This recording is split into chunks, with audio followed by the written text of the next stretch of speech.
ang ganyang kaparusahan sa ating karya. Wala nang bitay, kahit gaano kabigat ang kasalanan. Ngunit kung para sa kapayapaan ng ating kaharian, mahal na hari, paano kung nagkaganap ang rebelde ang taong to? Kailangan ipakita natin sa kanila na hindi natin hinahayaan ang mga tulad nila dito sa ating kaharian. Wala pa rin siyang sinasabi. Hindi natin alam ang pakay niya kung ba't niya nagawa ang nagawa niya. Iniimbestigahan pa kung totoo ngang may mga rebelde.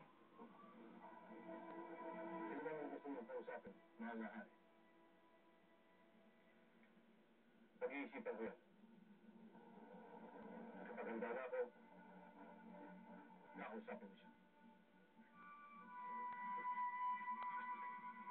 Mahal na hari, hindi na kailangan niya. Bakit niya siya kakausapin? Paano kung nagpahamak kayo? At bakit tayo nagtatarayos sa mga kagustuhan ng isang kriminal? At bakit sa kayo, haring anak? Anong ipagkakahulugan ito na ang isang kriminal pwedeng papuntahin ang hari sa kulungan niya?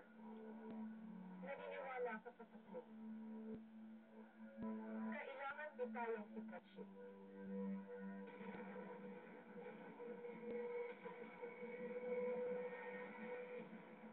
Mata?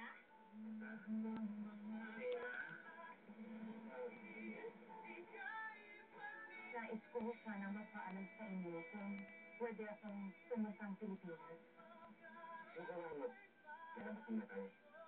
Mga pinagmamalaki mo, Gino. Kaya ko to, Dad. That's the most stupid thing I heard coming from you. Hintayin ko na lang ang oras na gagapang ka pabalik sa De La Rosa San. Pag nangailangan ka na. Ito si Jacob Mary. Iwan ko, Kiko. Iwan ko.